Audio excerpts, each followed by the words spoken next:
Hi, I'm Douglas Mason, President and CEO of Magnum Gold Corp, MGI and the TSX Venture Exchange.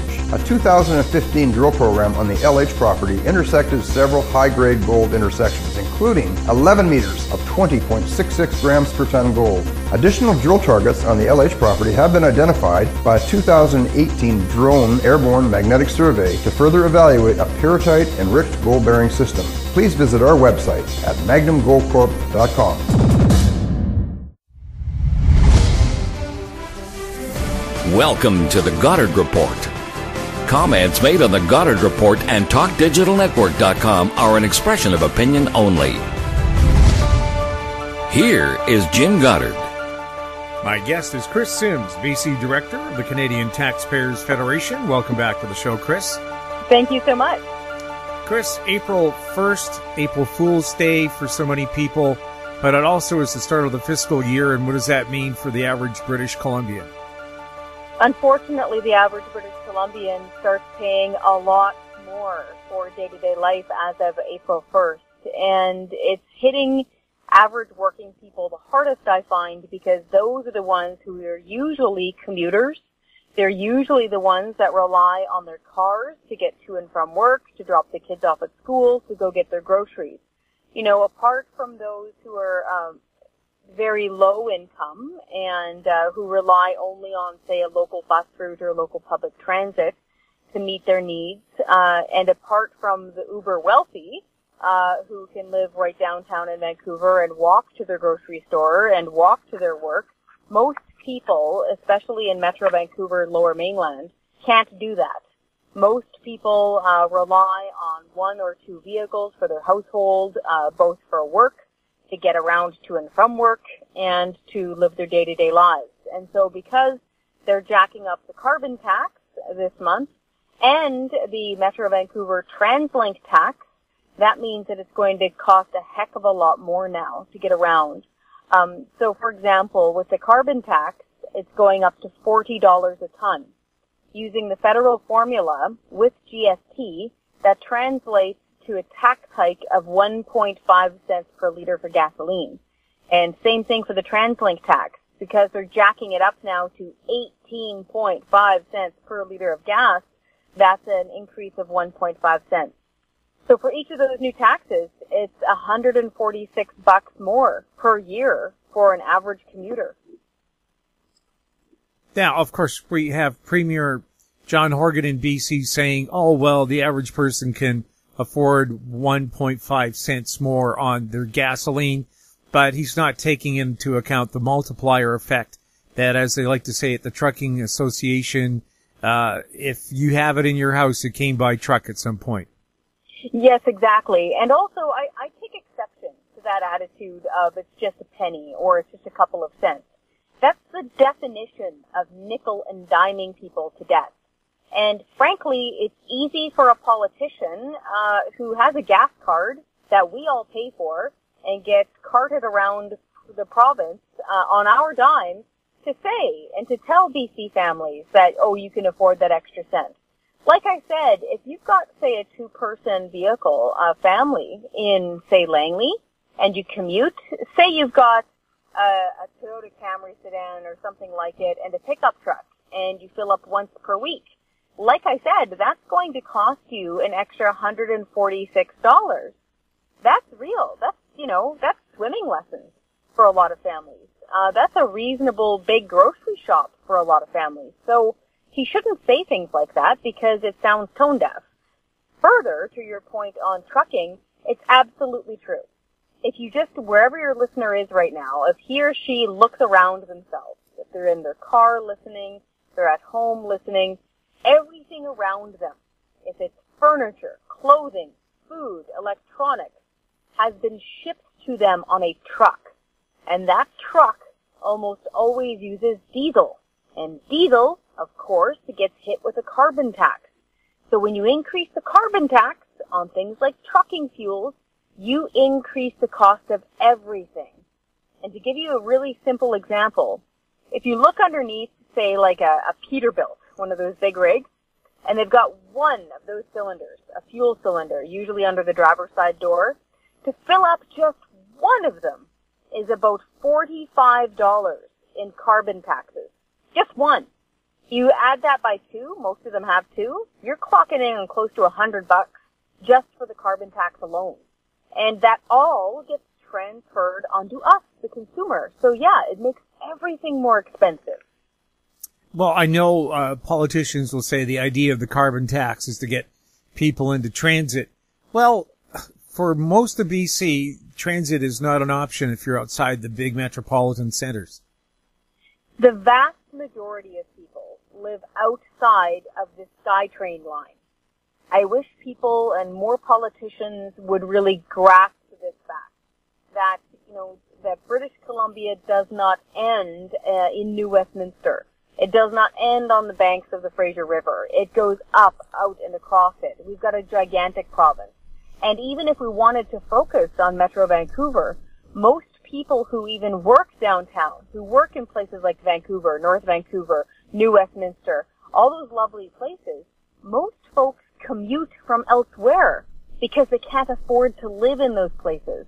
As we've heard this week, a fascinating study highlighting the fact that most first responders, and by that we mean firefighters, police officers, paramedics, ambulance techs, all those folks, most of them live out in the Fraser Valley, or they live out in Maple Ridge or past it, because they can't afford, as a middle-class person, to live in Vancouver. They can't afford to live on that side of the river. So, God forbid, the big one hits and an earthquake hits, actually folks on that side of the downtown part of the river might have to wait a longer time for those first responders to come help because they physically don't live there. And I think that's a really colorful example to show that most average workers, even with good pay, can't afford to live there, and they rely on their vehicles. They rely on their vehicles to commute. And if you start jacking up the cost of that commute, you jack up the cost of their everyday lives. And so here in British Columbia, we are not only having the carbon tax go up or the TransLink tax go up, to add insult to injury, ICBC rates went up this month too. So the average working person stuck in their vehicle is really getting screwed this month. We'll have more with Kris Sims right after this. MGX Minerals is revolutionizing the new energy economy with patented lithium extraction technology, replacing traditional solar evaporation using low-cost, low-energy nanofiltration. The first system of this paradigm shift technology is currently being commissioned. MGX Minerals trades on the CSE, symbol XMG, the OTCQB, symbol MGXMF, and Frankfurt, symbol 1MG. For more information, visit our website, mgxminerals.com. I'm Kelly Jennings, CEO of PowerBand Solutions.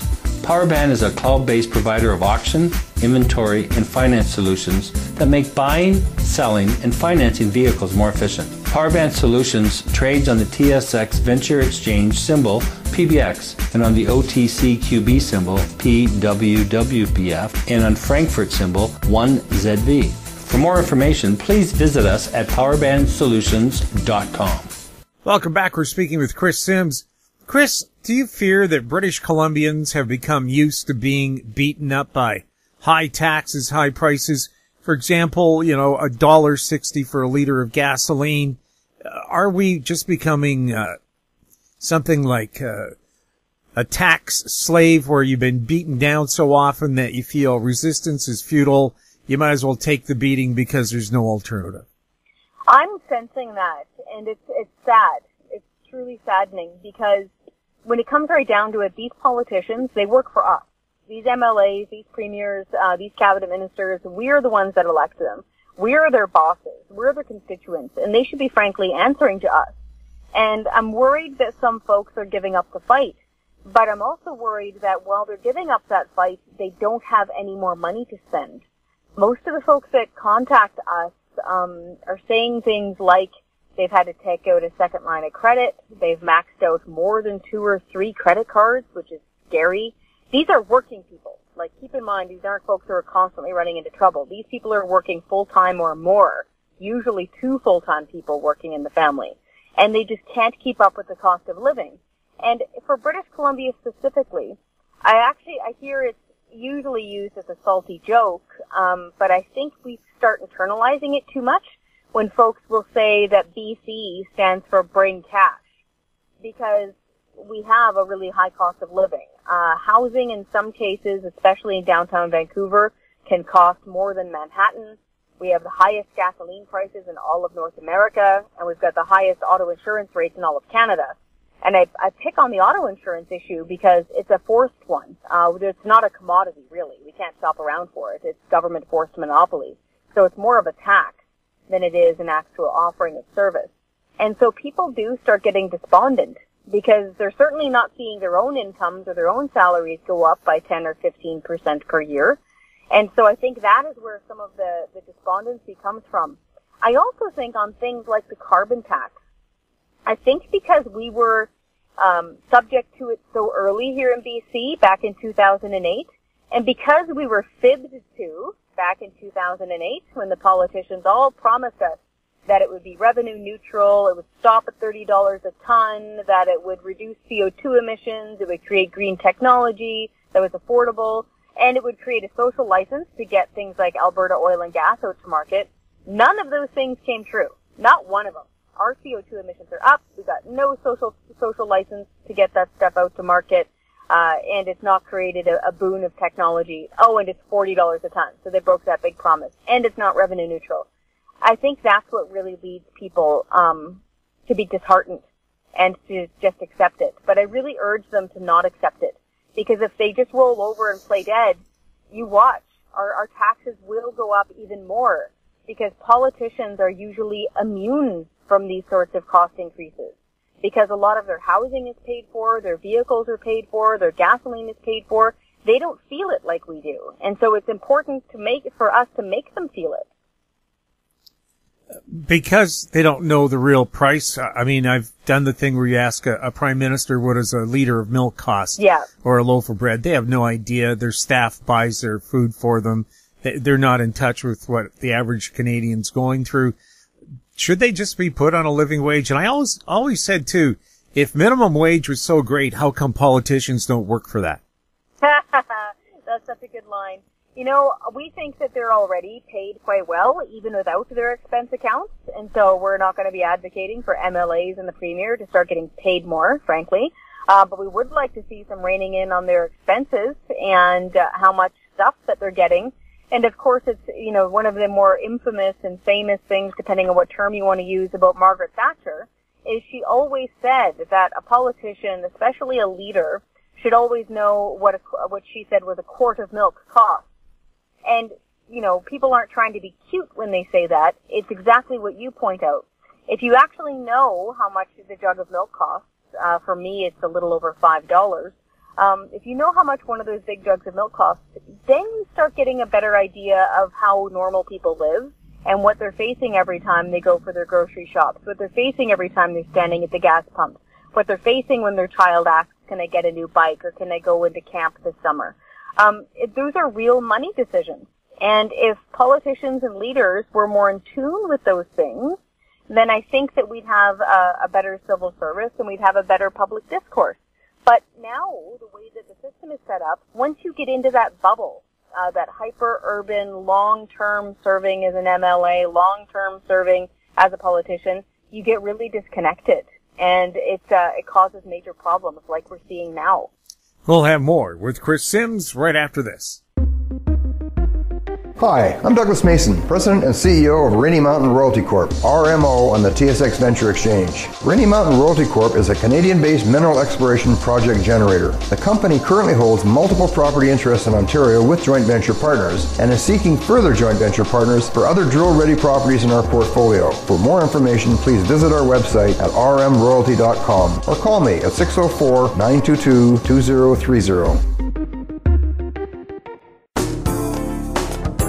Don't miss out. Stay informed. Receive the HowStreet.com weekly recap with thought-provoking podcasts, radio, and articles delivered to your inbox. Sign up for the HowStreet.com weekly recap on our homepage at HowStreet.com.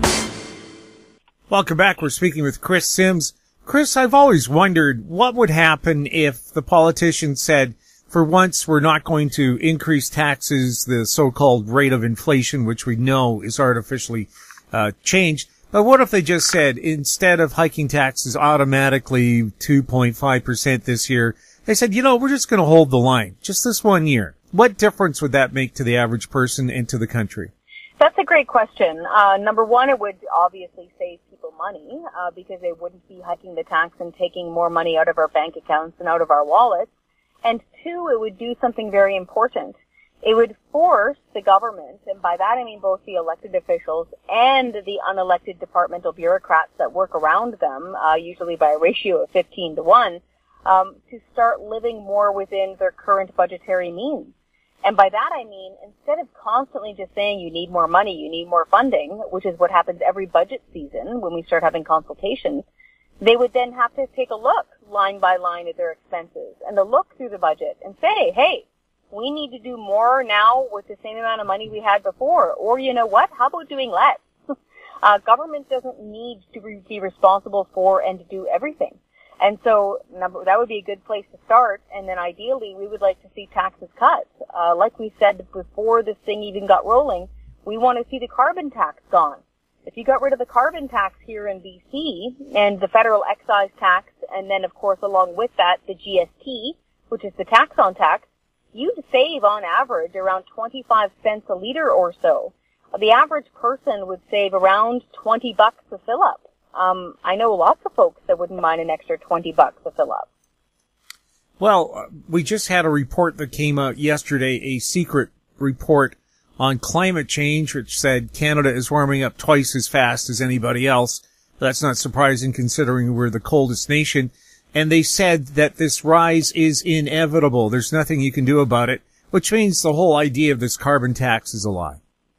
It's a good point. And what I found really interesting, and I put that in air quotes, is that report came out on exactly the same day they enforced the carbon tax on us. Funny how that works, eh? It's amazing, the coincidences that happen in national media. As far as climate change goes, if we accept that it's happening and we accept that people are causing it, that's a very good point. But then the question starts to be, what can we actually do about it? Is the carbon tax here in British Columbia or anywhere else across Canada going to actually stop it or change it or alter it? The answer bluntly is no. What's interesting is that even the Prime Minister, en français, many weeks ago when he was on the show Tout le monde en parle in Quebec, had said, you know what, basically paraphrasing in translation, even if Canada stopped everything tomorrow, we wouldn't really have that big of an impact. And by stopping everything, he meant, like, everything. Like, stop heating, stop getting your food delivered to you, stop trucking, grind to a halt. That's an astounding statement coming from a leader who wants to force a carbon tax on the rest of us. And as the United Nations has said, they say in order to reverse man-made climate change using their own numbers, that we'd have to have a carbon tax that equates to something like $800 a fill-up. Like, it's just one of those crazy numbers that sticks right out there. And so then I think people are forced to ask themselves, then why are we doing this? Why are we taking, $20 here, $20 there, $100 there out of people's pockets, working people's pockets, and doing nothing with it but lining government coffers, when actually what we should then be focusing on with climate change is innovation, technological advancement, and perhaps adaptation. If it's coming, and if there's nothing we can actually do carbon tax-wise to stop it, then goodness, let's put our heads together and figure out a way to adapt to future changes or adapt to more severe storms and actually plan for it. Because right now, all they seem to be doing is nickel and diming people for going to work and buying groceries.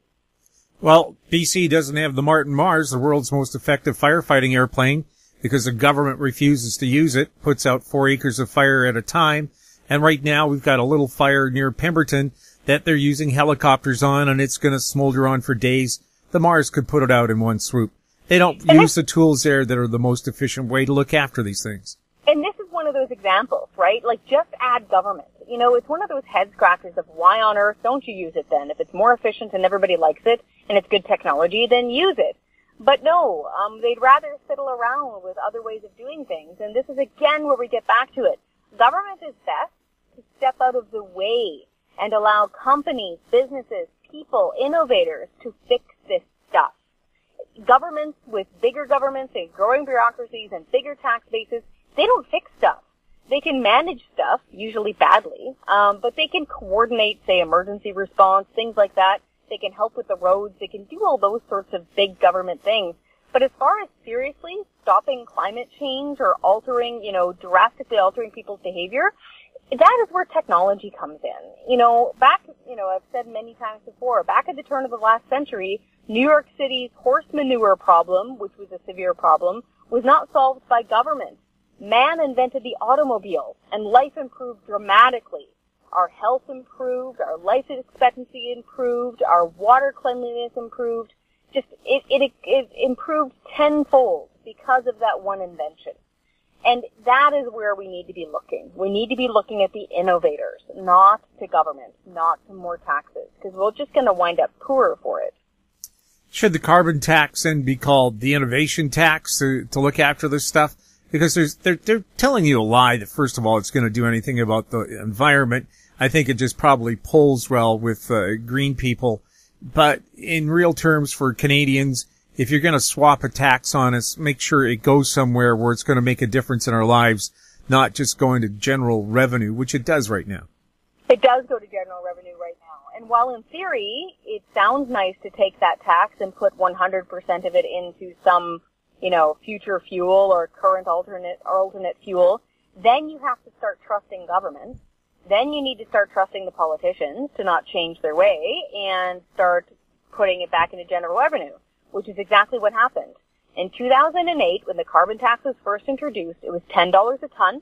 We were told it was going to stop at $30 a ton. We were told it was going to be revenue neutral. We were told it was going to go to fund green technology, which would make alternate fuels affordable and plentiful. And that was all bull feathers. It's not true. It goes into general revenue. And even to give them credit, before the NDP took power with their green backers, the BC Liberals were taking the carbon tax, putting it in a box in the budget, and then grabbing miscellaneous tax credits, random ones. Everything from the children's fitness tax credit to property tax credits, you name it, film tax credits, stuffing it inside the balance box of the carbon tax, making it balance out to zero, abracadabra, revenue neutral. It was a parlor trick. It was just an accounting exercise. It was simply just general revenue. So, frankly, we don't trust them to take the money and put it towards good use and put it towards innovation. Better to leave the money in our own pockets and in business and industry's pocket and let industry fix this and let people fix this, because people will always try to find the most fuel-efficient way of getting around. It's just natural because they want to save money just on the cost of their gas, carbon tax or not. So the market will drive it to more efficient engines and fuel efficiency. Government doesn't need to stick its greedy hand in there, but they've been doing it now for 11 years here in BC. Kris, anything else you wanted to add before we go? Just to encourage people again. I know it can get you down, but the best way to push back is to push back. Write that email. Send that letter. Pick up that phone. Make the phone call. Make comments online, respectfully, so you don't get tuned out. And keep at it. Go to those ratepayer group meetings. Go to your local city council and tell them, you know what, I'm going to vote based on these issues, and if you don't do what I want you to, I'm going to vote you out. In fact, I'll door knock against you. I'll volunteer to door knock against you and vote you out. That's what gets politicians' attention real fast, when they realize that their own necks are on the line. And again, I use the example of Metro Vancouver, the board, trying to vote themselves a $15,000 leaving bonus. These are paid Metro mayors and councillors. On the way out their door, on the middle of spring break, they tried voting themselves a big fat raise. People got livid. They lit up the phone boards. They pushed back. And guess what? They backed down. They reversed it. We could do the same thing with the provincial government on things like the carbon tax. Kris, thank you so much for chatting with us. And is there a website people can go to get more information about the taxpayers? Yes, and there's actually all sorts of tools there you can use. We don't care what party you vote for. We help you write those letters. You can go to taxpayer.com and go to the resource center. There's lots of good tools there. Thanks again, Kris. Thank you so much for caring about BC. My guest has been Kris Sims, BC Director of the Canadian Taxpayers Federation. If you have any questions for Kris, you can send them to us at info@housestreet.com. I'm Jim Goddard. Thanks for listening. Comments made on HowStreet.com radio are an expression of opinion only and should not be construed in any matter whatsoever as recommendations to buy or sell any financial instrument at any time. Available online at TalkDigitalNetwork.com. HowStreet.com radio is a production of HowStreet Media Incorporated.